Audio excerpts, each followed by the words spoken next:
Emma has a 1-point bustle. We're actually going to show you how to hide these ribbons back in case you practice this bustle first. So right now, this is what it looks like when it's tied up.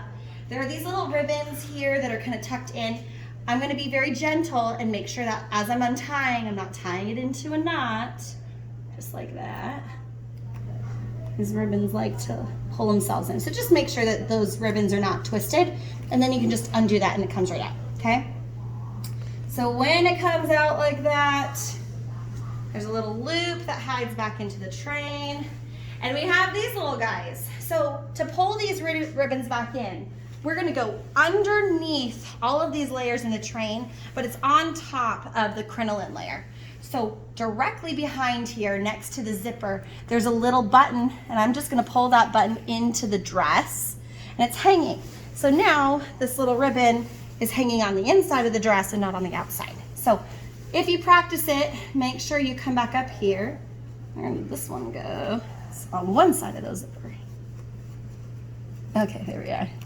And just kind of pull those back in so that it's not hanging out. So now we're gonna start like we never saw any of that. It's magic, guys. So first thing that you're gonna notice when she gets in the dress, all of these little loops that are here next to the zipper are gonna be over these buttons. And what that does is it pulls them forward so that they're all laying straight down the back of her dress. When it's time to get her out of the dress, you're gonna need to undo those loops before you can unzip it. So just keep that in mind. Don't practice doing the loops. That's unnecessary. So right here at the waistband where the bodice and the skirt hit, there is a little knot. We just pulled them in, but we're not, maybe you'll forget. So that little knot is right here on the right side. There's another one here on the left. We'll just pull those out. So remembering those buttons that we pulled down, those buttons hit this back of the fabric, and then this is really strong. So it's not gonna rip or break the dress. So that is what we're gonna tie our bustle up to. We're gonna come to the very back center of that train, and the first thing that we find under here is this little ribbon loop. This is not part of the bustle. It is a hang strap for when she's not wearing the dress. So ignore that and keep following the seam all the way until we come to this little guy. Again, one of my little backer buttons and our ribbon. So hold on to that, and that will lead you to the outside. You can kind of see my hands behind, and in between these two buttons, this ribbon is coming across horizontally.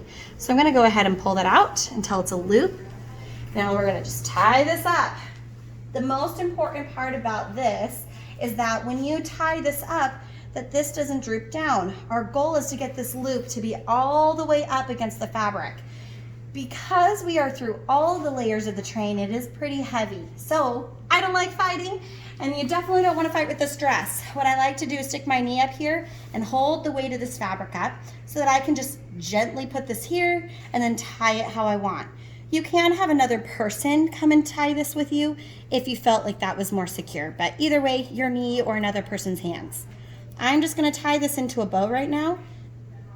And on the wedding, I do suggest tying it into just a bow. These ribbons are very grippy. They're not gonna go anywhere. And in order to get her out of the dress, you have to undo this bustle because it's directly over the zipper. If you tie it into a knot or it gets stuck into a knot, just clip it and it'll come down just fine. But really, if you just tie this into a bow, you can undo that very gently and it'll just come out. So next thing we're gonna do is I like to hide these ribbons. So I'm gonna twist them up pretty tight, use my thumb and press those ribbons backwards through that loop so that they hang behind instead of out all over. As she's dancing and celebrating, the bustle will do whatever it wants. It has its own mind. But if you're gonna get a picture that's gonna display this, we want those buttons to go straight all the way down and it to fluff nicely. So go ahead and fluff it before you take a picture that's really gonna display this purposely. And that is her 1-point bustle.